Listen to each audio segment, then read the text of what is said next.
أعوذ بالله من الشيطان الرجيم. بسم الله الرحمن الرحيم. سبح لله ما في السماوات وما في الأرض وهو العزيز الحكيم.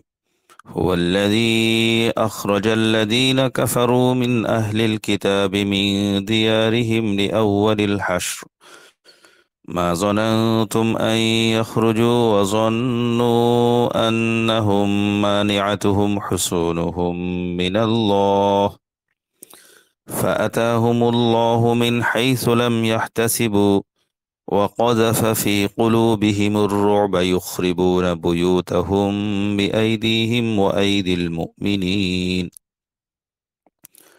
فاعتبروا يا أولي الأبصار ولولا أن كتب الله عليهم الجلاء لعذبهم في الدنيا ولهم في الآخرة عذاب النار.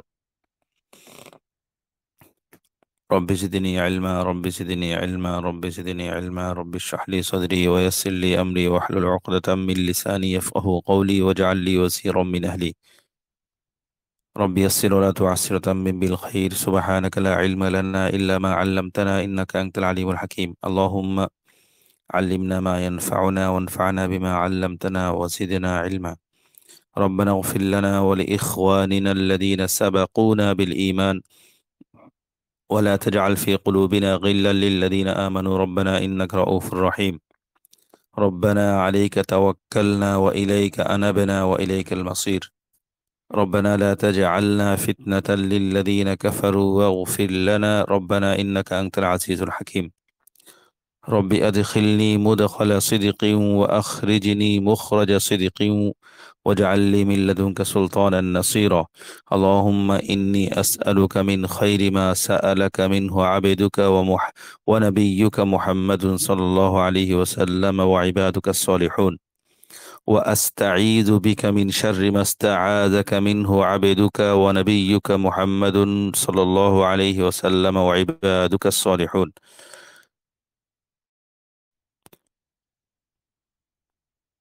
اللهم لا سهل إلا ما جعلته سهلا وأنت تجعل الحزن إذا شئت سهلا. اللهم اجعل عملنا كله خالصا لوجهك الكريم ولا تجعل لأحد سواك فيه يا رب العالمين. اللهم صل على محمد وعلى آل محمد كما صليت على إبراهيم وعلى آل إبراهيم إنك حميد مجيد. اللهم بارك على محمد وعلى آل محمد كما باركت على إبراهيم وعلى آل إبراهيم إنك حميد مجيد. استغفر الله ربي من كل ذنب وأتوب إليه لا حول ولا قوة إلا بالله العلي العظيم. সূরা হাশর কোরআনের তারতিবে 59তম আয়াত সূরা, আর নাজিল হওয়ার তারতিবে 101 নম্বর সূরা। আমরা আগেও বলেছি যে এই নাজিল হওয়ার যে তারতিব এটা অকাট্য নয়, এটা সব কোরআনে আরবের কোরআনগুলোতে এই তারতিব দেওয়া থাকেও না যে এটা কত নম্বর নাজিল হয়েছে। তারপর একটা সম্ভাব্য একটা সময়, একটা আনুমানিক একটা সময় জানা থাকলে যে সূরাটা কখন নাজিল হয়েছে, তাহলে সূরাটা বুঝতে একটু সহজ হয় যে কোন প্রেক্ষিতে, কোন অবস্থায়, কোন পরিস্থিতির সাথে সূরাটার সম্পর্ক। এটা সূরাটা কি মক্কি না মাদিনী, এবং মাদিনী হলে কোন পর্যায়ে, প্রথম পর্যায়ে না দ্বিতীয় পর্যায়ে না শেষ ধাপ, শেষ পর্যায়ে। তো 101 নম্বর সূরা মানে হলো এই সূরা একদম শেষের দিকে নাজিল হয়েছে। এরপরে আর মাত্র 13টা সূরা আছে। 114 নম্বর সূরা হলো সূরাতুন নাসর, ইজা জা নাসরুল্লাহ ওয়াল ফাতহ। তো সূরা হাশর নাজিল হওয়ার একটা প্রেক্ষাপট হলো নবীজি তো মদিনায় হিজরত করে এসেছেন। তো হিজরত করে আসার পর পরে নবীজি স্থানীয় যারা অধিবাসী ছিল, ইহুদি এবং মদিনা স্থানীয় অধিবাসী যারা, তো তাদের সাথে একটা চুক্তিতে আবদ্ধ হলেন, বিশেষ করে ইহুদি ইহুদি যে গোত্রগুলো ছিল তাদের সাথে, যে মদিনা আক্রান্ত হলে আমরা সবাই সম্মিলিত ভাবে শত্রুকে প্রতিহত করব, হানাদার বাহিনীকে প্রতিরোধ করব। এই ছিল মোটামুটি মোটা দাগের অনেকগুলো ধারা, চুক্তির ধারার মধ্যে এটা একটি ধারা, গুরুত্বপূর্ণ ধারা। কিন্তু মৌখিকভাবে ইহুদিরা চুক্তি করলেও তারা মনে মনে নবীজির প্রতি প্রচন্ড বিদ্বেষ পোষণ করত। এবং তারা এখানে নবীজির সাথে চুক্তিবদ্ধ হলেও তাদের মন মেজাজ তাদের চিন্তা পড়ে থাকতো মক্কায়, মক্কার মুশরিকদের সাথে। তারা গোপনে যোগসাজশ করত, ষড়যন্ত্র করত, মক্কার কুরাইশদের সাথে যোগাযোগ রক্ষা করে চলতো, কিভাবে মদিনাকে, মোহাম্মদ সাল্লাল্লাহু আলাইহি সাল্লামকে এবং নবগঠিত রাষ্ট্রকে, সাহাবায়ে কেরামকে তারা মদিনা থেকে উচ্ছেদ করতে পারে বা নির্মূল করতে পারে। তো এমন ষড়যন্ত্র তো সবসময় তাদের মধ্যে ছিল। তো এদের মধ্যে ইহুদি গোত্রগুলোর মধ্যে একটি গোত্র ছিল বনু নাদির। এই বনু নাদির গোত্র একবার চুক্তির একটা ধারা নিয়ে নবীজি তাদের সাথে আলোচনা করার জন্য তাদের মহল্লায় গেলেন, বনু নাজির গোত্রের মহল্লায়। তো সেখানে যাওয়ার পর তাদের ইহুদিদের মনে শয়তানি জেগে উঠলো। তারা কি করলো, গোপনে পরামর্শ ষড়যন্ত্র করে তারা বলল যে মোহাম্মদ যেখানে বসে পেছন থেকে উঁচু স্থান থেকে একটা বড় পাথরের চাই বা পাথর খণ্ড গড়িয়ে দিয়ে মোহাম্মদকে পিষে মারা হবে। তো জিবরিল আলাইহিস সালাম, আল্লাহ তাআলা জিবরিলকে নবীজির কাছে পাঠিয়ে এই বিষয়ে অবহিত করলেন যে আপনাকে হত্যার ষড়যন্ত্র হচ্ছে। তো নবীজির সাথে সাথে সেখান থেকে উঠে চলে আসলেন। উঠে চলে আসার পর আহ, বনু নাজির গোত্রের কাছে খবর পাঠালেন যে তোমাদের সাথে যে চুক্তি ছিল, এই তোমরা তো চুক্তি লঙ্ঘন করেছো, চুক্তি মাননি, উল্টো আমাকে হত্যার ষড়যন্ত্রে লিপ্ত হয়েছো। তোমাদেরকে সময় দেওয়া হলো নির্দিষ্ট সময়ে, এর মধ্যে তোমরা মদিনা ছেড়ে, তোমাদের মহল্লা ছেড়ে দূরে কোথাও চলে যাবে। এই ছিল ঘটনা। এই তখন আল্লাহ তাআলা এই মুসলমানদের মাধ্যমে তাদেরকে শর্ত, নবীজি তাকে কোনো হত্যা করেননি, তবে তারা অস্ত্র শস্ত্র নিতে পারবে না। মদিনা ত্যাগ করার সময়, তাদের মহল্লা ত্যাগ করার সময় শুধু তাদের সওয়ারিতে বহন করে যেটুকু সামানপত্র নিয়ে যেতে পারবে ততটুকু তারা তাদের তাদের জন্য নেয়ার অনুমতি আছে। তো ইহুদিরা কি করছে, ঘরের দরজা জানালা পর্যন্ত খুলে নিয়ে গেছিল তাদের বসুতে বাহনে ছড়িয়ে ছড়িয়ে। যাক, এই ছিল। তো সাব্বাহ লিল্লাহি মা ফিস সামাওয়াতি ওয়া মা ফিল আরদ। আগের সূরা যে আমরা ঘোষণা দিয়েছিলাম, আমরা প্রত্যেকটা সূরার শুরুতে শেষে আমরা এ, ইলা তানাসুবাতিল কোরআন, যে আমাদের কোরআনের সিরিজের বই আছে, সেটা আমরা একটু ভালো করে দেখে রাখবো। প্রতিদিন দেখার চেষ্টা করবো। যখন যে সূরার আলোচনা চলে, মোজাকারা চলে, দর্স চলে, ইলা তানাসুবাতিল কোরআন, এটা দেখে যখন যে সূরা চলে, চলমান থাকে, সেটাকে আমরা ওখান থেকে পড়ে নিব যে আগের সূরার সাথে এই সূরার কি সম্পর্ক, আগের সূরার শেষের সাথে এই সূরার শুরুর কি সম্পর্ক, এই সূরার শুরুর সাথে শেষের আলোচ্য বিষয় কি সম্পর্ক। এই বিষয়গুলো একটু জানা থাকলে সূরাটা সম্পর্কে মোটামুটি একটা একটা পরিষ্কার একটা ধারণা থাকে। পাশাপাশি ইলা রাওহিল কোরআন বই থেকে আমরা কোন আয়াত থেকে কোন আয়াত পর্যন্ত কি আলোচ্য বিষয়, এটা জানা থাকলেও আমাদের জন্য সহজ হয় যে আমরা এখন এই আলোচ্য বিষয়ের উপর দিয়ে যাচ্ছি। তো এই আলোচ্য বিষয়গুলো যে ভাগ করা, এটা আসলে কোনো নিখুঁত, একদম অকাট্য কিছু নয়। তো সাধারণত খুব বেশি বড় ধরনের মানে বড় ধরনের কোনো এদিক সেদিক হয় না। মোটামুটি আলোচ্য বিষয় যে আয়াত হিসেবে ভাগ করা, যেমন সূরা বাকারার প্রথম 5 আয়াত মুত্তাকিদের নিয়ে, এরপরে 2 আয়াত কাফেরদেরকে নিয়ে, এরপরে 12 আয়াত মুনাফিকদেরকে নিয়ে, এই যে এভাবে একটা এজমালি ভাগ করা। তো এই ভাগটা জানা থাকলে এ, পড়াটা বুঝতে, ধরতে এবং কোরআনের সাথে একাত্ম হওয়াটা সহজ। এই জন্য আমরা বারবার বলি, ইলা রাওহিল কোরআন বই থেকে আমরা প্রত্যেকদিন তো বটে, প্রতিদিন যখন যে সূরা আমাদের চলমান থাকে, ইলা রাওহিল কোরআন থেকেও ওই সূরার আলোচ্য বিষয় নিয়ে যে আয়াত ভাগ করা আছে, ভাগগুলো, বিভাজনগুলো আমরা একটু মাথায় রাখার চেষ্টা করব। তো সূরা মুজাদালার মধ্যে আল্লাহ তাআলা নিকৃষ্টতম মুনাফিকদের কথা, তাদের তাদের শাস্তি, তাদের জন্য সতর্কবার্তা নানাভাবে আলোচনা করেছেন, তাদেরকে হুমকি। তো ওখানে সূরা মুজাদালায় ছিল মুনাফিকদের, একদম নিকৃষ্টতর মুনাফিকদের। এই সূরা এসে সূরা হাশরে মুনাফিকদের চেয়ে একটু কম দরজার দুষ্ট বা খারাপ ইহুদি, তাদের সম্পর্কে আলোচনা করছে। অর্থাৎ এই মুনাফিকদের প্রতি যেমন হুমকি, সজর, তাখবিব ছিল, ইহুদিদের প্রতি তার চেয়ে একটু কম দরজার হবে, তবে ইহুদিরাও মুনাফিকদের কাতারে শামিল। তো মুনাফিকটা এ, যতটা ভয়ঙ্কর, ইহুদিরা তাদের তাদের তুলনায় কিছুটা কম ভয়ঙ্কর। ভয়ঙ্কর বটে দুই দুই দলেই। তো এই সূরা আল্লাহ তাআলা সূরা মুজাদালার মতো সূরা হাশরে আল্লাহ তাআলা তাওহীদের দাওয়াত দিয়েছেন, তাওহীদের সপক্ষে কথা বলেছেন, দুনিয়ার ব্যাপারে তাখওয়িফে দুনিয়াবি ভয় দেখিয়েছেন, এবং এ, এ, যুদ্ধলব্ধ সম্পদ বন্টন নিয়ে কথা বলেছেন। মুনাফিকদেরকে আল্লাহ তাআলা ঝজর, হুমকি দিয়েছেন। এবং বিভিন্ন দলিলের মাধ্যমে, নানামুখী দলিলের মাধ্যমে তাওহীদের যে দাওয়া, এক আল্লাহ তাওহীদের যে বিশ্বাস আকীদা, এটাকে আল্লাহ তাআলা পোক্ত করেছেন। সাব্বাহা লিল্লাহি মা ফিস সামাওয়াতি ওয়া মা ফিল আরদি। সাব্বাহা ইউসাব্বিহু তাসবিহান, মানে পবিত্রতা বর্ণনা করা, আল্লাহ তাআলাকে সবকিছু দোষ মুক্ত মনে করা, তাসবিহ পাঠ করা। সাব্বাহা মানে হলো নাজ্জাহা বাররাআ মিন কুল্লি আইবিন, কাউকে সব ধরনের দোষ ত্রুটি থেকে, অসম্পূর্ণতা থেকে কাউকে পবিত্র ঘোষণা করা, কাউকে ত্রুটি মুক্ত ঘোষণা করা। তো এটা এক ধরনের ইবাদত। এই তাসবিহটা এটা এবাদত হিসেবে, এখানে এবাদত হিসেবে উল্লেখ করা হয়েছে। সাব্বাহা লিল্লাহি মা ফিস সামাওয়াতি ওয়া মা ফিল আরদ। আল্লাহ আসমান জমিনে সাব্বাহা তাসবিহ পাঠ করে, আল্লাহর পবিত্রতা বর্ণনা করে, আল্লাহর মহিমা ঘোষণা, পবিত্রতা ঘোষণা করে, আল্লাহর মহিমা ঘোষণা করে কে? মা, এমন সব বস্তু যা কিছু ফিস সামাওয়াতি আসমান সমূহে আছে, ওয়া মা ফিল আরদ এবং যা কিছু জমিনে আছে। ওয়া হুয়াল আজিজুল হাকিম। আর তিনি, তিনিই আল আজিজ পরাক্রমশালী, আল হাকিম প্রজ্ঞাময়। আজ্জা ইয়াইজু ইজ্জাতান শক্তিশালী হওয়া, পরাক্রম হওয়া পরাক্রমশালী হওয়া, হাকুমা ইয়াহকুম হিকমাতান হিকমতের অধিকারী হওয়া, প্রজ্ঞাময় হওয়া। তাসবিহ নিয়ে আমাদের একটা নাতি দীর্ঘ একটা লেখা আছে, এটা বোধহয় আমাদের কোরআনিয়াত সিরিজের দ্বিতীয় খণ্ড সুইটহার্ট কোরআনে আছে। যদি আমাদের কারো কাছে সুইটহার্ট কোরআনটা থাকে, আমরা সেটা একটু পড়ে নেব। আমরা এই তাসবিহ নিয়ে বেশ বিভিন্ন ওলামায়ে কেরামের কথা উৎসাহমূলক, এবং তাত্ত্বিক কোনো আলোচনা নয়, উৎসাহ এবং প্রেরণামূলক আলোচনা, কথাগুলো, তাদের চিন্তাগুলো আমরা ওখানে এ, জড়ো করার, একত্র করার, সংকলন করার চেষ্টা করেছি। পড়লে আশা করি তাসবিহ সম্পর্কে আমাদের এ, আমাদের আন্তরিকতা, আমাদের মনোযোগ, আমাদের গুরুত্ব অনেক বেড়ে যাবে আশা করি ইনশাল্লাহ।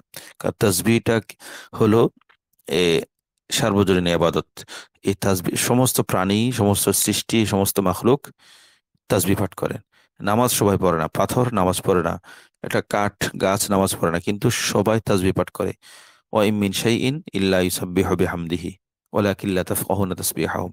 পৃথিবীর সবকিছু আল্লাহর জন্য তাসবিহ পাঠ করে, তবে তোমরা মানুষ সে তাসবিহর ধরনটা তোমরা তো বোঝো না। কিন্তু প্রতিটি শাই, প্রতি বস্তু এই আল্লাহ তাসবিহ পাঠ করে।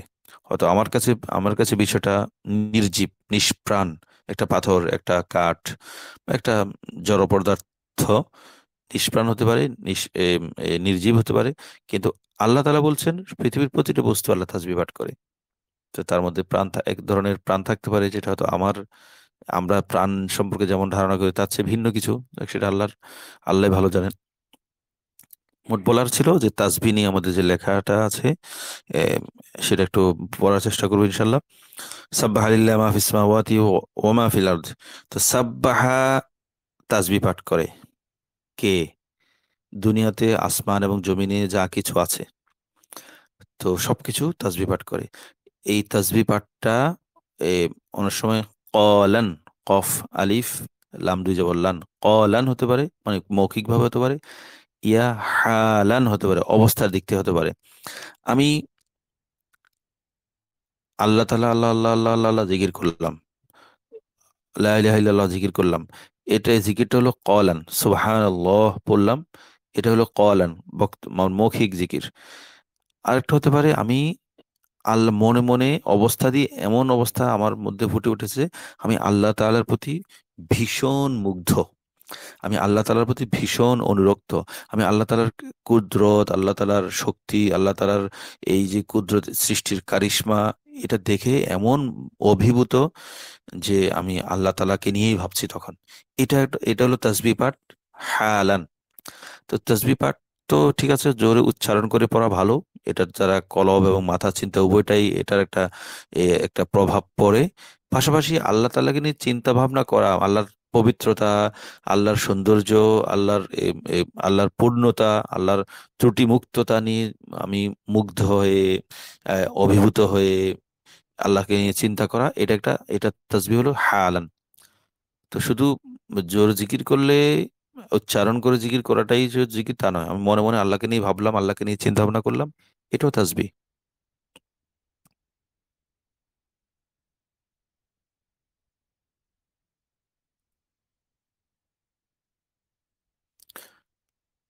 তো এই তাসাব্বাহ লিল্লাহি মা ফিস সামাওয়াত, আল্লাহর জন্য সবকিছু তাসবিহ পাঠ করে। আমাদের এই ধারা অনুযায়ী এটা আমরা কি বলবো? এটাকে আমরা বলবো এ দাওয়ায়ে তাওহীদ, তাওহীদের দাওয়া। আল্লাহ তাআলা এখানে, আল্লাহ তাআলা যে এক, আল্লাহ তাআলা যে একক, আল্লাহ তাআলা যে বেনজির অনন্য, লাইসা কামিসলি শাই, সেই একক অনন্যের কথা, তাওহীদের কথা আল্লাহ তাআলা এখানে বলছেন। কিভাবে? আমরা এখানে তো আল্লাহ তাআলা তাসবিহ পাঠের কথা বলছেন, তাওহীদের কথা কিভাবে বললেন? বা আল্লাহ এক, এটা কথা কিভাবে বললেন? এভাবে যে বলেছেন যে সমস্ত কিছু আল্লাহ তাআলা তাসবিহ পাঠ করে। তো আল্লাহ তাআলা তাসবিহ পাঠ করে মানে কি? একমাত্র সব বস্তু শুধু আল্লাহ তাআলারই তাসবিহ পাঠ করে, আর কেউ আল্লাহ তাআলা তাসবিহ পাঠ করে না। এটা তাওহীদ না? আল্লাহর একত্ববাদের কথা না?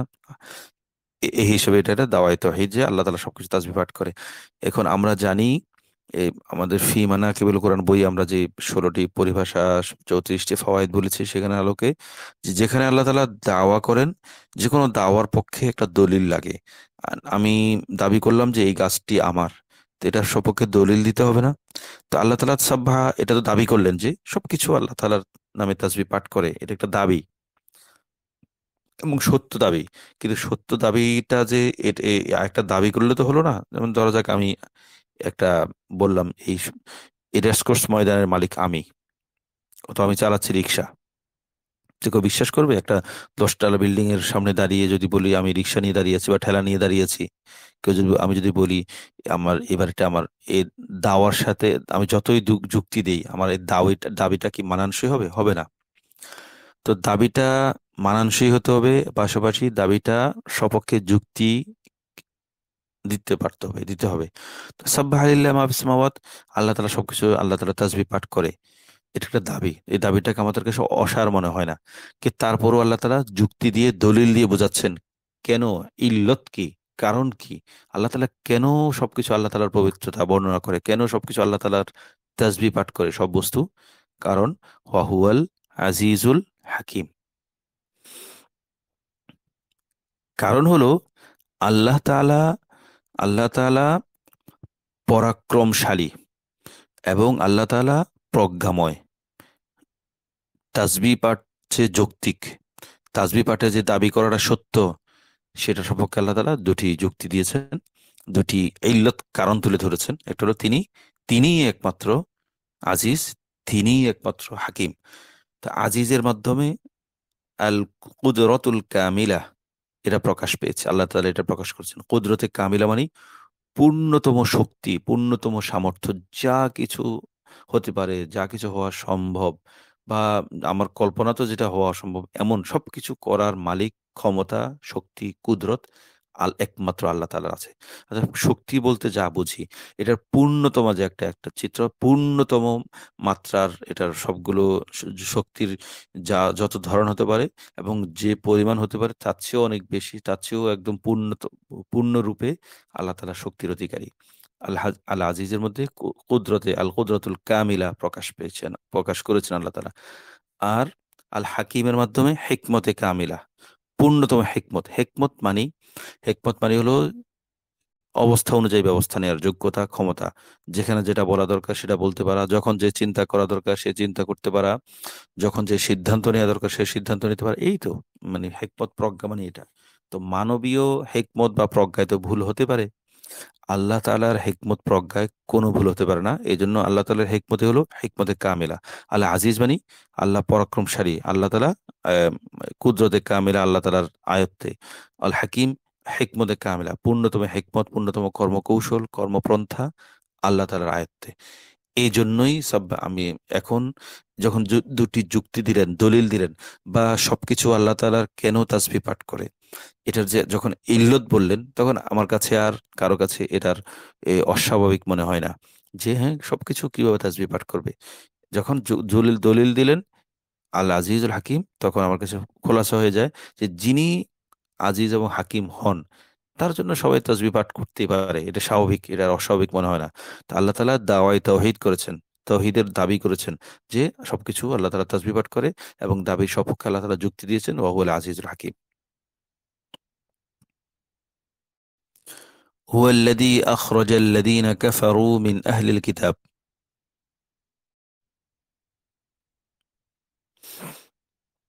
তিনি ওই সত্তা যিনি আখরজা বের করেছেন, উচ্ছেদ করেছেন। আখরজা ইউখরিজু ইখরাজান, উচ্ছেদ করা, বের করা, বহিষ্কার করা। ওয়াল্লাযী আখরাজাল্লাযীনা কাফারু, আল্লাযীনা কাফারু, কাফের যারা কাফের তাদেরকে, মিন আহলিল কিতাব, আহলি কিতাবের মধ্যে থেকে যারা কাফের আল্লাহ তাদেরকে বহিষ্কার করেছেন, উচ্ছেদ করেছেন। মিন দিয়ারিম, দারুন বহুবচন, দিয়ারুন তাদের ঘর বাড়ি থেকে, তাদের বাড়িঘর থেকে উচ্ছেদ করেছেন। দারুন এটা মূল মাদ্দা হলো দাল ওয়াও র। দাওরুন মানে দাওয়ারান, ঘুরপাক খাওয়া, মানে চক্রাকারে ঘোরা। তা আমার যে বাড়িঘর, আমি যেদিকে যাই, যেখানে যাই, আমি ঘুরে ফিরে আবার আমার বাড়িতে আসি না? আমার দ্বার বা আমার আবাসে, আমার বাসভবনে আসি না? আসি তো। তো তো জীবন, ঘর মানে হলো, দারুন মানে হলো এমন জায়গা যেটা ঘুরে ফিরে যেখানে বারবার ফিরে আসা হয়। তো এই জন্য দ্বারকে দ্বার বলা হয়, কারণ এটাকে ঘিরে ঘুরপাক খাওয়া হয়। দারুন দাওয়ারন মানে ঘুরপাক খাওয়া, ঘোরা, ঘূর্ণায়মান হওয়া।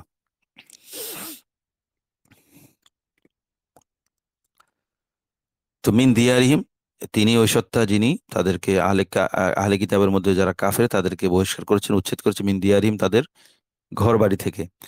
লি আউয়ালিল হাসরি, প্রথম সমাবেশেই। লি আউয়ালিল হাসরি, প্রথম সমাবেশ।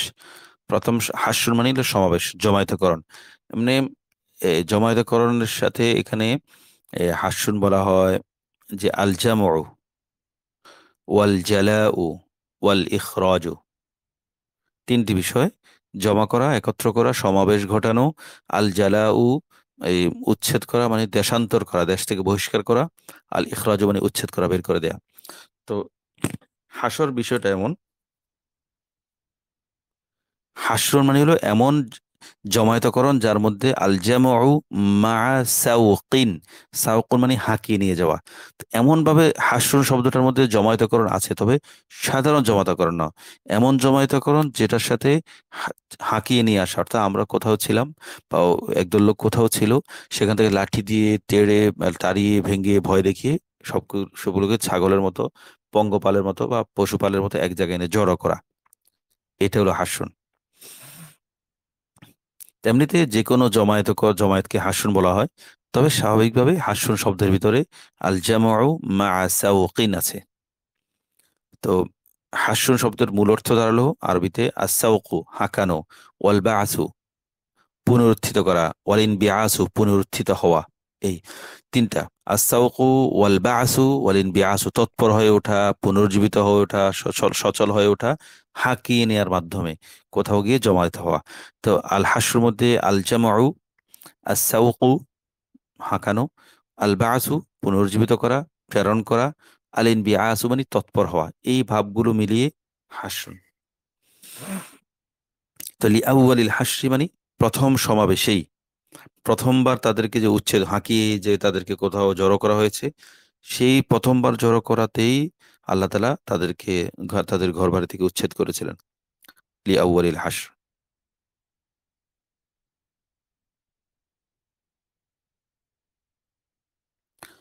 তো লিআউয়ালিল হাস যে লামটা আছে, এই লামটা হলো লাম আল্লামু লিত্তাওকীতি, সময় বোঝানোর জন্য। তো লিআউয়ালিল হাস মানে প্রথম জমায়েতের সময়, আল্লাহ তাআলা প্রথম জমায়েতের সময় তাদেরকে তাদের ঘরবাড়ি থেকে উচ্ছেদ করেছেন। তো আল হাসু শব্দের একটা যদি পারিভাষিক অর্থ ধরি, তাহলে আল হাসু শব্দের অর্থ হয় ইখরাজুল জামাআতি, একদল লোককে বের করা, আন মাকাররিহিম তাদের অবস্থান স্থল থেকে, ওয়া ইজআজুহুম মিনহু এবং তাদেরকে বাধ্য করা, ওয়া ইজআজুহুম আনহু ইলাল হারবি গায়রিহিম, অন্যের সাথে তাদেরকে যুদ্ধ করতে বাধ্য করা, এটা হলো হাসরুন। তো লিআউয়ালিল হাসর মানে প্রথম জমায়েতের সময় তে আল্লাহ তাআলা ওই সত্তা যিনি তাদেরকে, আহলে কিতাবের কাফেরদেরকে তাদের ঘরবাড়ি থেকে উচ্ছেদ করেছিলেন। মা জনান্তুম, হে মুমিনগণ, তোমরা জন্না এজন্য জন্নান কল্পনা করো, তোমরা কল্পনাও করতে পারোনি, তোমরা ধারণাও করতে পারোনি যে যে আইয়া খুরজু, যে তারা বের হবে। বনু নজির তারা তো অনেক শক্তিশালী, অনেক সংঘবদ্ধ, অনেক বিশাল একটা গোত্র। তোমরা মদিনার অধিবাসীরা দুর্বল বা মুহাজিররা দুর্বল, এবং দুর্বল অবস্থা, দুর্বল একটা এই দল সংঘবদ্ধ একটি বিশাল একে কিভাবে বের করবে? এটা তো বের করা সম্ভব ছিল না, সম্ভব নয়। তো তোমরা এমন এটাই ধারণা ছিল যে তোমরা তাদেরকে কোনোভাবে মদিনা থেকে বের করা যাবে না। তোমরা সেটাই আল্লাহ তাআলা বলছেন মা জানান্তুম, তোমরা কল্পনাও করতে পারেনি, ধারণা করতে পারেনি যে আইয়াখরুজু, তারা বেরিয়ে যাবে, তাদের এত শক্তি সামর্থ্য থাকা সত্ত্বেও। অজন্য, এবং অন্যদিকে তারাও ভেবেছিল, তারাও মনে করেছিল জন্না এজন্য জন্নান, যে আন্নাহুম, যে তারা মানিআতুহুম, মানা ইয়ামনাউ মানআন মানে রক্ষা করা, মানা মানান রক্ষা, মানে আতুন মানে ইসমুল, ইসমুল ফাইল ওয়াহিদ মুয়ান্নাস। মানে আতুম তাদেরকে রক্ষা করবে, তাদেরকে সুরক্ষা দিবে কে? হিসনুন হুসুনুন, তাদের দুর্গ। হিসতুন শব্দের অর্থ হলো আল হিফজু ওয়াল হায়াত ততু ওয়াল হিরজু, মানে সুরক্ষা। হিসনুন মানে আল হিফজু জোয়া, সংরক্ষণ, হেফাজত। আল হিয়াততু, হিয়াতত মানে হলো কোনো একটা বেষ্টনী দিয়ে কাউকে নিরাপদ করা। অল হিরজু মানে বিপদ থেকে সতর্ক থাকা, এই ধরনের বিষয়। এমনিতে হিসনুন মানে দুর্গ, জমা বহু বচন হুসুনুন। তারাও মনে করেছিল, বনু নাজিরের ইহুদিরা মনে করেছিল যে আন্নাহুম, যে অবশ্যই তাদেরকে মানে আতুম তাদেরকে রক্ষা করবে, সুরক্ষিত করবে, সুরক্ষা দিবে, বা তাদের সুরক্ষাকারী হবে কে? হসনুহুম, তাদের দুর্ভেদ্য দুর্গ যেটা, সেটা কার কার পক্ষ থেকে বাঁচাবে? মিনাল্লাহ, আল্লাহর আযাব থেকে, আল্লাহর শাস্তি থেকে। ফাআতাহুমুল্লাহ, তখন আল্লাহ তার কাছে এমন ভাবে তাদের কাছে আসলেন। আতা ইয়াতি ইতিয়ান, আসা, আল্লাহ তাদের কাছে আসলেন। আল্লাহ তাদের কাছে আসা মানে আল্লাহর আযাব আসলো, আল্লাহর শাস্তি আসলো, আল্লাহর বিধান আসলো আর কি। আল্লাহ তার কাছে এমন ভাবে আসলেন, মিন হাইসু, এমন ভাবে যে লাম ইয়াহতাসিবু, তারা কল্পনাও করেনি, তারা ধারণাও করতে পারেনি। ইহতাসাবা ইয়াহতাসিবু ইহতিসাবান, ধারণা করা, কল্পনা করা। হাসিবার চেয়ে ইহতাসাবার মধ্যে ধারণার পরিমাণটা বেশি।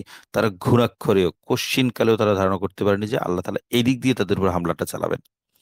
ওয়া কযাফা ফি কুলুবিহিমুর রুব, আল্লাহ তাআলা কযাফা ইয়াকযিফু কযফান, ঢেলে দেয়া, আলকা, কযাফা মানে আলকা, রমা, তরাহা। তো কযফুন শব্দের মধ্যে মৌলিকভাবে তিনটা, আল আল ইলকাউ, আর রমিউ, আর তরহু, ছুঁড়ে মারা, নিক্ষেপ করা, সঞ্চার করা। এখানে সঞ্চারিত করা, ঢেলে দেয়া অন্তরে। ও ওয়া কযাফা ফি কুলুবিহিমুর রুবা, আর আল্লাহ তাআলা কি করেছেন? ঢেলে দিয়েছেন, সঞ্চার করেছেন, ফি কুলুব, তাদের কলবে, আর রবা ভয়, ভীতি, রুবুন। আর রুবু মানে আল খাউফু ওয়াল হালাউ ওয়াল জাযাউ, এমন তীব্র ভয় যার মধ্যে চরম অস্থিরতা, চরম এ, মানে উদ্বেগজনক অবস্থা বিরাজ করে, এমন ভয়, যে ভয়ের সাথে চরম অস্থিরতা, চরম উদ্বেগ কাজ করে, সেটা হলো আর রব। তো রব মানে হলো আল খৌফু ওয়াল হালাউ ওয়াল জাযাউ।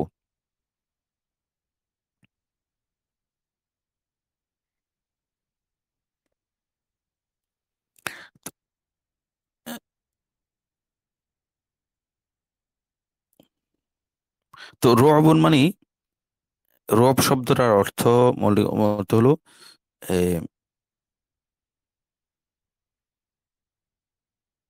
ভয়ভীতি। এমন ভয় যেটা মানুষের অন্তরকে একদম পূর্ণ করে ফেলে, অর্থাৎ কানায় কানায় ভর্তি বলে না, তার ভয়ে এমন ভাবে ভয় পেয়েছে, কোথাও আর কোনো সাহসের লেশ মাত্র নেই, চিহ্ন পর্যন্ত নেই। তো তো এখন আল্লাহ তাআলা তাদেরকে এইভাবে ভয় কযাফা ফি কুলুবিহিম রুবা, তাদের অন্তরে আল্লাহ তাআলা এভাবে ভীতি সঞ্চার করেছেন। কযাফা অর্থ এখানে সঞ্চার করা। আল্লাহ তাআলা তাদের অন্তরে ভীতি সঞ্চার করেছেন। ইউখরিবুনা বুয়ুতাহুম বিআইদিহিম ওয়া আইদিল মুমিনিন, এমন ভাবে আল্লাহ তাআলা তাদের ভিতর সঞ্চার করলেন যে তার ফলে, ভয়ের ফলে তারা ইউখরিবুনা বুয়ুতাহুম, তারা কি করেছে? ধ্বংস করে ফেলছিল। আখরাবা ইউখরিবু ইখরাবান, ধ্বংস করা, নষ্ট করে ফেলা, বিরান করা। তো আখরবা ইউখরিবুন বুয়ুতহুম, তারা ধ্বংস করে ফেললো, বুয়ুতহুম বাইতুন, বুয়ুত তাদের ঘর বাড়ি, বিআইদিহিম তাদের নিজের হাতে, ও আইদিল মুমিনিন এবং মুমিনদের হাতে। তারা নিজেদের ঘর বাড়ি ধ্বংস করে ফেলছিল, নিজেদের হাতে ধ্বংস করেছিল এবং মুমিনদের হাতে ধ্বংস করেছিল।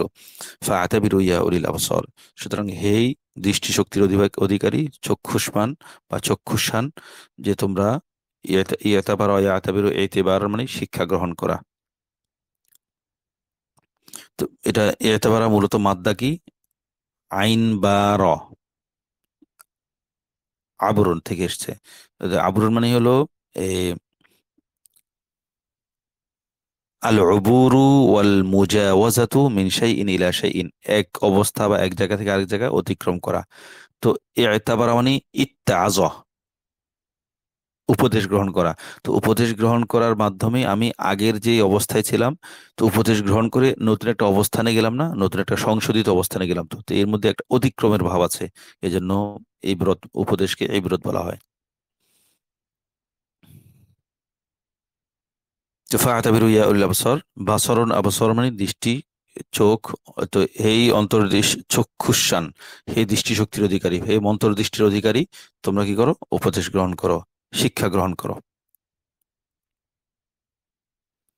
তো হুয়াল্লাযী আখরাজাল্লাযীনা কাফারু মিন আহলিল কিতাব, আল্লাহ তাআলা এখানে একটা দাবি করছেন যে আল্লাহ তাআলাই কাফেরদেরকে তাদের ঘর বাড়ি থেকে বহিষ্কার করেছেন। তো এখানে এর মাধ্যমে আল্লাহ তাআলা তাখবীফে দুনিয়াবি, দুনিয়াবি পার্থিব জীবনের ভয় দেখাচ্ছেন আল্লাহ তাআলা তাদেরকে, যে আল্লাহ তাআলা কি করতে পারেন, একটা নমুনা দেখিয়েছেন যে যারা আল্লাহর অবাধ্যতা করবে, আল্লাহ রসুলের অবাধ্যতা করবে, তাদের পরিণতি এই হতে পারে। আল্লাহ তাআলা বের করেছেন, এটা তো আল্লাহ তাআলা নিজে বলেছেন, পাশাপাশি এটা দুনিয়াবি ভীতি প্রদর্শনের একটি নমুনা। তো কাদেরকে বের করেছেন, বনু নজিরকে বের করেছেন। তো লিআউয়ালিল হাসর মানে হলো এই যে প্রথম সেনাবাহিনী, মুসলিম বাহিনী যে জমায়েত করা হলো বনু নাজিরের বিরুদ্ধে, প্রথমবারের চেষ্টায় যে তাদেরকে যে আল্লাহ তাআলা বের করেছেন, সেই প্রথমবারের চেষ্টাতে আল্লাহ তাআলা তাদেরকে মদিনা থেকে উচ্ছেদ করেছেন। কারণ এর বেশি চেষ্টা করতে হয়নি, বারবার তাদের জন্য সৈন্য পরিচালনা করতে হয়নি, এবং তারা ধারণা করতে পারেনি আল্লাহ তাআলা মা জনান্তুম, তারা তোমরা ধারণা করনি। কেন ধারণা করনি, মানে মুমিনরা, বনু নজির তাদের ঘরবাড়ি থেকে রসুলের আদেশ পাওয়ার পর বেরিয়ে যেতে বাধ্য হবে, এটা মুমিনদের কল্পনা তো ছিল না। কারণ তারা শান শৌকত, শক্তি সামর্থ্য দিক থেকে অনেক বড়, অনেক একটা প্রতিষ্ঠিত গোত্র ছিল, তাদের সংখ্যা অনেক ছিল। তারপরও মুমিনরা এই জন্যই তাদের ইয়ে ছিল। তো আল্লাহ তাআলা যে দাবি করেছেন যে তারা, আল্লাহ তাআলা তাদের কাফেরকে বের করেছেন, কেন বের করেছেন, বের করেছেন এই জন্য যে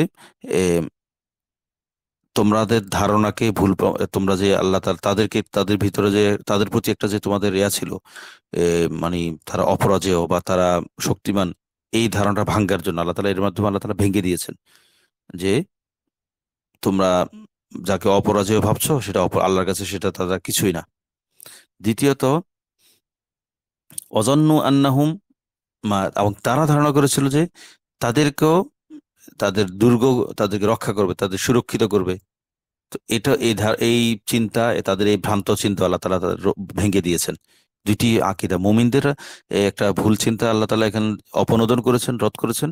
আর কাফেরদের, মুনাফিক মানে ইহুদিদের ভুল চিন্তা আল্লাহ তাআলা এর মাধ্যমে রদ করেছেন, যে তাদেরকে কেউ রক্ষা করতে পারবে না, তাদের দুর্গগুলোর কোনো শক্তি নেই আল্লাহর শাস্তি থেকে, আল্লাহর পাকড়াও থেকে রক্ষা করা বা সুরক্ষা করা, তাদেরকে বাধা দেয়া। তো আল্লাহর আযাব আসলে আসবেই, কেউ বাধা দিতে পারবে না। তো আল্লাহ আতাহুমুল্লাহ, আল্লাহ তাআলা তাদের কাছে আসলেন মিন হাইসু, এমন ভাবে যে তারা কল্পনাও করতে পারেনি। তো আল্লাহ তার কাছে আসলে মানে আল্লাহর আযাব এসেছিল, আল্লাহর শাস্তি এসেছিল মুসলমানদের মাধ্যমে। তো ইয়াহতাসিবু, তারা ধারণা করেনি, মানে তাদের ধারণা ছিল না যে মুসলমানরা, এই সামান্য ওদের শক্তি সামর্থ্য নেই, সামান্য তারা মুহাজির আনসার অল্প কিছু লোক, তাদের মতো বনু নজির মতো প্রতিষ্ঠিত অস্ত্র শস্ত্র অর্থবিত্ত এর অধিকারী গোত্রের বিরুদ্ধে তারা অবস্থান নিবে, গোত্রকে তারা বের করে দিতে পারবে, এটাও তাদের ধারণা ছিল না। কিন্তু আল্লাহ তাআলা অন্য দিক দিয়ে তাদেরকে কাবু করে ফেললেন। কিভাবে, যে এত বড় শক্তির অধিকারী আর মুসলমানদের সংখ্যা এত কম হওয়া সত্ত্বেও আল্লাহ তাআলা ইহুদিদের ভিতরে যে তাদের যে চিরাচরিত যে স্বভাব, তারা ভীতু, আল্লাহ তাআলা তাদের মনে অকাযা ফি কুলুবিহিম রুবা, আল্লাহ তাদের অন্তরে ভীতি সঞ্চার করে দিয়েছেন। এবং এর কারণে তারা কি হলো, ফলে ভীতি সঞ্চার করার পর কি হলো, তারা দ্রুত আল্লাহর আদেশ পাওয়ার সময় শেষ হওয়ার আগে আগে দ্রুত নিজেদের ঘর বাড়ি নিজের হাতে ধ্বংস করলো। এবং এ, কিছু যারা এ, আইদিল মুমিনিন, মুমিনদের হাত দ্বারা ধ্বংস করলো। মুমিনদের হাত দ্বারা ধ্বংস করলো বলতে তারা নিজেরা তো তাদের সওয়ারি গাধা ঘোড়ার মধ্যে ওটার পিঠে উঠিয়ে নিচ্ছিল, মুমিনদেরকেও বলছিল আমাকে ওটা তুলে দাও, আমাকে ওটা তুলে দাও, আমরা এটা নিয়ে যাই এভাবে। তো মুমিনরাও তাদের কথা, তাদের ইয়া পেয়ে সহযোগিতার জন্য তার ঘর বাড়ি ভেঙেছে, তাদের সওয়ারি বাহনে তুলে দিয়েছে। এটা একটা ব্যাখ্যা। অথবা মোমিনদের হাতে ধ্বংস করেছেন বলতে বিরান করেছেন তো মোমিনদের কারণেই, তো মোমিনরা ওখানে উপস্থিত হওয়ার কারণে তো তাদের এত এই বড় উচ্ছেদটুকু মেনে নিতে হয়েছে। এদিক দিয়েও আইদিল মুমিনিন এই ব্যাখ্যা হতে পারে। এখন আমার করণীয় কি? ফাতাবিরু ইয়া উলিল আবসর, হে দৃষ্টিশক্তির অধিকারী, হে অন্তর্দৃষ্টির অধিকারী, তোমরা এসব অবস্থা দেখে, ইহুদিদের এই অবস্থা দেখে শিক্ষা গ্রহণ করো। এটা সে যুগে যেমন প্রযোজ্য ছিল এই উপদেশ আল্লাহ তাআলার, বর্তমানেও সেটা আরো ভালোভাবে প্রযোজ্য। তাদেরকে তো জার্মান থেকে, ইউরোপ থেকে বহিষ্কার করা হয়েছিল, এবং তাদের ভিতরে ওয়াকাযা ফি কুলুবিহিম রুব, ব্যাপক ভীতি। ইসরায়েলের নির্মম কঠোর আচরণে তাদের ভিতরে আল্লাহ তারা ভীত সন্ত্রস্ত ইঁদুরের মতো হয়ে গেছিল ইহুদিরা। এরপর আল্লাহ তারা তাদেরকে একটা জায়গায় দিলেন, ইসরায়েল আসলো। তারা জোর জুলুম করে ইসরায়েলে এসে বসতি করলো। এখন কি করছে? তারা তাদের অতীত ভুলে গেছে, যে বিভিন্ন জায়গা থেকে যুগে যুগে শত শত হাজার হাজার বছর ধরে তাদেরকে একের পর এক উচ্ছেদ করে, তাদের শয়তানির কারণে। শয়তানি না হলে তারা এরকম বারবার উচ্ছেদের শিকার হতো না। তাদের যেখানে গেছে সেখানে তারা মানুষের ঘৃণার পাত্র হয়েছে। তো এখন এরপরও আল্লাহ তারা শিক্ষা গ্রহণ করেনি। কয়েকদিন পরে তাদের আগের বারের দুষ্টুমি ভুলে গিয়েছে। তো মুসা আলাইহিস সালামের সাথে কেমন করেছে সেটা তো আমরা জানি। তো এই জাতি কখনো শিক্ষা গ্রহণ করার মতো নয়। তারপর আল্লাহ তাআলা তার কর্মকৌশল হিসেবে তিনি বারবার সতর্ক করেন, তাখফিফ করেন, এ ভয় দেখান, সাজর করেন, হুমকি দেন, ধমকি দেন, যেন তারা শিক্ষা গ্রহণ করে, যেন তারা সচেতন হয়, যেন তারা ফিরে আসে। আল্লাহ তাআলা তো বান্দাকে জাহান্নামে নিতে চান না। আল্লাহ তো বান্দাকে রহম করতে চান, দয়া করতে চান, জান্নাত দিতে চান। বারবার এর জন্য সুযোগ দেন। বান্দা গ্রহণ না করলে সেটা আল্লাহ তো, আল্লাহর বিষয় না এটা। তো এখন আমাদের বিষয় হলো আমরা ফাতাবিরু ইয়া উলিল আবসর, এই দৃষ্টিশক্তির অধিকারী মনে করে আমরা নিজের শিক্ষা গ্রহণ করব। আশেপাশের জালেমের পতন থেকে শিক্ষা গ্রহণ করব। আশেপাশের যে জুলুম করে এখন ঘরবাড়ি ছাড়া আত্মগোপনে থাকা ব্যক্তিদের দেখে শিক্ষা গ্রহণ করব। এমন করব না যেটা জালেম করে পরিণতি তাকে ভাগতে হয়েছে, পলায়ন করতে হয়েছে। তো এটা শুধু জালেম মানে দেশের শাসকই জালেম হবে এমন নয়। আমি পরিবারের কর্তা হলেও, আমি উস্তাদ হলেও, আমি বড় ভাই হলেও, আমি স্বামী হলেও আমি জালিম হতে পারি, আমি স্ত্রী হলেও জালিম হতে পারি। তো আমার আমার ক্ষেত্রে অনুযায়ী আমি আমার ভুল থেকে, অতীতের ভুল থেকে শিক্ষা গ্রহণ করব, এবং আমার সামনের জীবনটাকে আমি ওইভাবেই পরিচালিত করব। আল্লাহ তাআলা আমাদেরকে নিয়মিত কোরআন থেকে শিক্ষা গ্রহণ করার তৌফিক দান করুন। কোরআনের হেদায়েতের জন্য আমাদের কলবকে আল্লাহ তাআলা উন্মুক্ত করে দিন, খুলে দিন। এবং কোরআন বোঝার জন্য, কোরআন বোঝার ক্ষেত্রে, হেদায়েত গ্রহণ করার ক্ষেত্রে যেসব প্রতিবন্ধকতা থাকে আল্লাহ তাআলা সেটাকে আমাদের অন্তর থেকে দূর করে দিন। আল্লাহ তাআলা আমাদের গাজা সহ সমগ্র মাজলুম মুসলিম জনপদগুলোকে আল্লাহ তাআলা হেফাজত করুন। সমগ্র মাজলুম মানুষকে আল্লাহ তাআলা হেফাজত করুন। গাজার উপর যারা নির্মম নির্যাতন চালাচ্ছে আল্লাহ তাদেরকে আল্লাহ তাআলা ধ্বংস করে দিন, তাদের সহযোগীদেরকে আল্লাহ তাআলা ধ্বংস করে দিন। এবং গাজার পক্ষে, মাজলুমের পক্ষে যারা মেহনত করছেন আল্লাহ তাদেরকে কামিয়াবি দান করুন। আল্লাহ গাজার ভাই বোনদের জীবনকে অতি আজকের মধ্যে আল্লাহ তাআলা নিরাপদ করে দিন, এবং ইহুদি এবং যারা শত্রু তাদেরকে আল্লাহ তাআলা ধ্বংস করে দিন। আল্লাহ তাআলা আমাদের মাদ্রাসাতুল কোরআন কারীমের অনলাইন অফলাইন শাখার কার্যক্রমকে কবুল করে নিন। আমাদের মাদ্রাসার জন্য নিজস্ব স্থায়ী একটু প্রশস্ত জায়গার ব্যবস্থা করে দিন, এবং মাদ্রাসার যাবতীয় কার্যক্রমের যে হাজতগুলো আছে সেগুলো আল্লাহ তাআলা পুরো করে দিন। আমিন। ওয়া আখিরু দাওয়ানা আলহামদুলিল্লাহি রাব্বিল আলামিন ওয়া মা আলাইনা ইল্লাল বালাগুল মুবিন।